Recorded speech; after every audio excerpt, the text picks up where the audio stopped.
Chapter 5. A Busy Day at the Smiling Pool.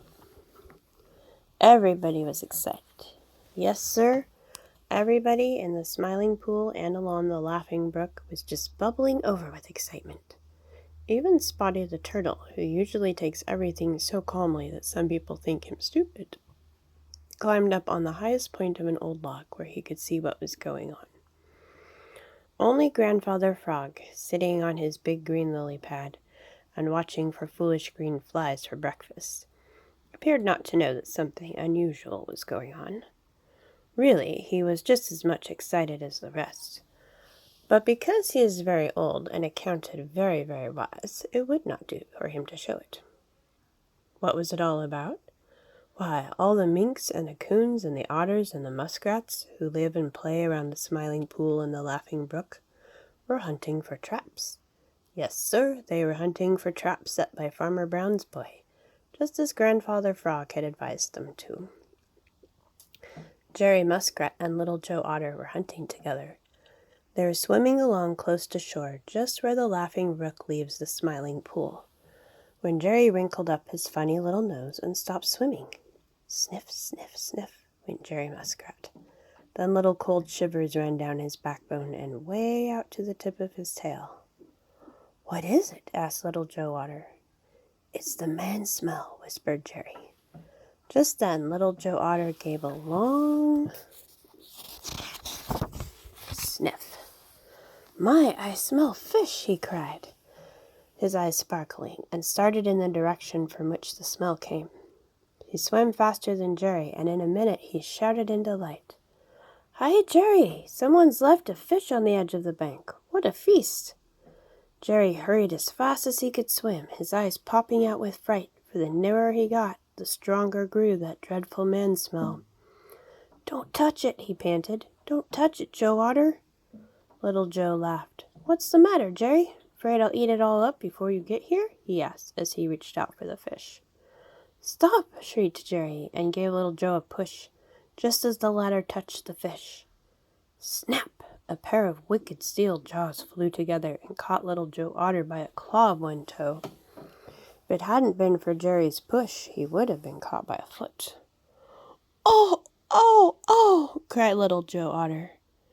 "Next time, I guess you'll remember what Grandfather said about watching out when you find things to eat where they never were before," said Jerry, as he helped Little Joe pull himself free from the trap. But he left the claw behind and had a dreadfully sore toe as a result.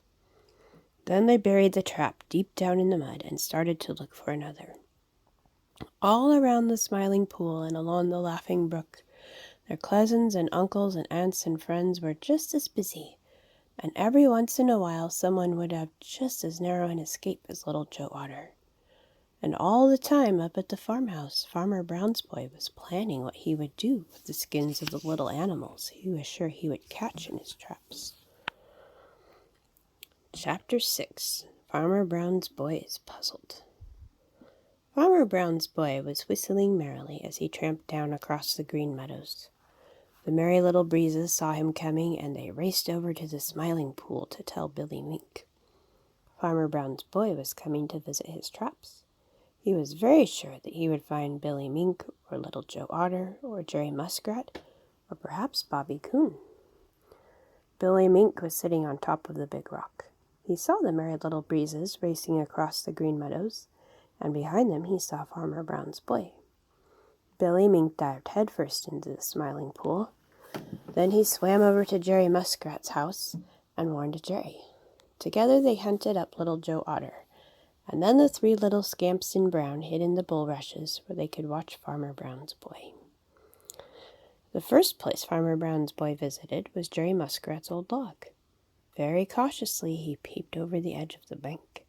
The trap was gone. "Hurrah!" shouted Farmer Brown's boy. He was very much excited as he caught hold of the end of the chain which fastened it to the old log. He was sure that at last he had caught Jerry Muskrat. When he pulled the trap up, it was empty. Between the jaws were a few hairs and a little bit of skin, which Jerry Muskrat had left there when he sprung the trap with his tail. Farmer Brown's boy was disappointed. "Well, I'll get him tomorrow anyway," he said to himself. Then he went on to his next trap. It was nowhere to be seen. When he pulled the chain, he was so excited that he trembled. The trap did not come up at once. He pulled, and then suddenly up it came, all covered with mud. In it was one little claw from Little Joe Otter. Very carefully, Farmer Brown's boy set the trap again. If he could have looked over in the bulrushes and have seen Little Joe Otter and Billy Mink and Jerry Muskrat watching him and tickling and laughing, he would not have been so sure that next time he would catch Little Joe Otter. All around the Smiling Pool and then up and down the Laughing Brook, Farmer Brown's boy tramped, and each trap he found sprung and buried in the mud. He had stopped whistling by this time, and there was a puzzled frown on his freckled face. What did it mean? Could some other boy have found all his traps and played a trick by springing all of them? The more he thought about it, the more puzzled he became. You see, he did not know anything about the busy day the minks and the otters and the muskrats and the coons had spent the day before. Old Grandfather Frog, sitting on his big green lily pad, smoothed down his white and yellow waistcoat and winked up at jolly round red Mr. Sun as Farmer Brown's boy tramped off across the Green Meadows. "Chug-a-rum," said Grandfather Frog as he snapped up a foolish green fly. "Much good it will do you to set those traps again." Then Grandfather Frog called to Billy Mink and sent him to tell all the other little people of the Smiling Pond and the Laughing Brook that they must hurry and spring all the traps again as they had before. This time it was easy because they knew just where the traps were. So all day long they dropped sticks and stones into the traps and once more sprung them. Then they prepared for a grand feast of the good things to eat, which Farmer Brown's boy had left scattered around the traps.